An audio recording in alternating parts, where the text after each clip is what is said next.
मैं आपका दीपक सर आपके समक्ष संस्कृत व्याकरण में जो कि कक्षा 6, 7, 8 के लिए प्रस्तुत है। तो मैंने संस्कृत में कल आपको क्रिया के बारे में अकर्मक और सकर्मक क्रिया दो प्रकार के होते हैं, और अकर्मक क्रिया या सकर्मक क्रिया की पहचान करने के लिए हमें क्या या किसको की उसमें प्रश्न करके हमें बताया जाता है। जैसे मैंने क्रिया थोड़ा सा पिछले पॉइंट पर आऊंगा यहीं पे बगल में, उसके बाद ही मैं चीजों को समझाऊंगा। वह सोता है, वह सोता है। अब इसमें प्रश्न लगाएं कि वह क्या सोता है। अब इसका कोई प्रभाव कर्म पे नहीं पड़ रहा है, तो वह कर्म पे क्रिया का प्रभाव नहीं पड़ रहा है। वह क्या सोता है, अब इसका कोई अर्थ नहीं निकल रहा है कि वह क्या सोता है, इसलिए कैसी क्रिया होगी, अकर्मक क्रिया। इस प्रकार से आप अपनी पहचान क्रिया के द्वारा कर सकते हैं। अब इसमें हम आज उत्तम पुरुष, मध्यम पुरुष के बारे में चर्चा करेंगे। तो आइए हम इस पर चर्चा करते हैं। जैसे कि कल मैंने आपको पढ़ाया भी था, तो आपको पता चल गया कि नहीं क्या, तो किस प्रकार से क्रिया के बारे में हमको पता चलता है कि क्रिया कैसे होती है। तो मैंने आपको क्रिया के बारे में पता चला, पुरुष के बारे में बताते हैं। तो सर्वनाम की भांति, सर्वनाम की भांति इसे कितने प्रकार में बांटा जाता है? प्रथम पुरुष, मध्यम पुरुष और उत्तम पुरुष, तीन पुरुषों के रूप में पुरुष को बांटा जाता है।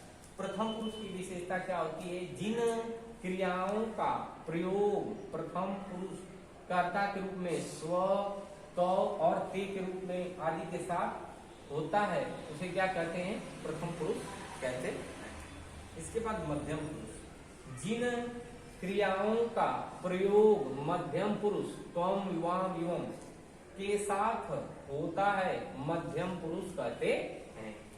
उत्तम पुरुष किसे कहते हैं? जिन क्रियाओं का प्रयोग उत्तम पुरुष कर्ताओं के अहम, उवाम के साथ होता है, उसको उत्तम पुरुष कहते हैं। इसको आप लोग लिख लेंगे, अगर लिख रहे होंगे तो, और नहीं लिख रहे होंगे तो मुझे तो नहीं पता चल पाएगा, लेकिन मुझे विश्वास है आप लिख रहे होंगे। तो बहुत सारा तो नहीं लिखाया गया। अब इसमें हम कुछ उदाहरणों पर चर्चा करेंगे जो इसे मिटाएंगे। तो इसको मिटाने में हम थोड़ा सा देखेंगे कि किस प्रकार से आपको समझाने का प्रयास करेंगे, ठीक है। तो ऊपर का ही मिटा के समझा देते हैं, इसको हम मिटा ही देते हैं। आप लोग लिख लिए होंगे, मुझे विश्वास है इतना समय आपको मिला था, जरूर लिखे होंगे और समझने का प्रयास जरूर किए होंगे, है ना।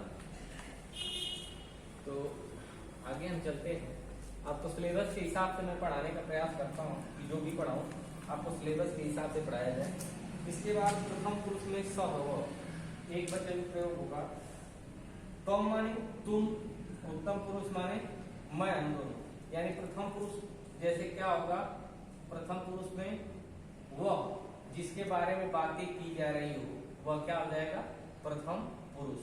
इतनी बात समझिए, कॉन्सेप्चुअल चीज समझिए। मध्यम, मध्यम पुरुष में जिसको कहा जा रहा हो, जो बात कहता हो, तुम दोनों, वह क्या हो जाएगा? मध्यम पुरुष। उत्तम पुरुष जो कह रहा है उसको क्या करते हैं? जैसे मैं, तो यह किसकी उपमा हो जाएगी? उत्तम पुरुष की। मैं क्या हो जाऊंगा इसमें? अब आप समझ सकते हैं कि जो बातें कहता है उसे उत्तम पुरुष, उसके बाद जिसके बारे में बातें कह जा रही है तुम दोनों, आपको यंग है तो उसके लिए प्रथम। इतनी बातें आपको समझ में आ गई। वचन के बारे में कल हमने चर्चा भी किया था, तो अगले दिन हम वचन के बारे में पढ़ने का प्रयास करेंगे, क्योंकि वीडियो भी देखना पड़ता है कि बहुत बड़ी हो जाती है तो समझ में नहीं आती है ना, तो इसलिए हम इसको यहीं पे रोक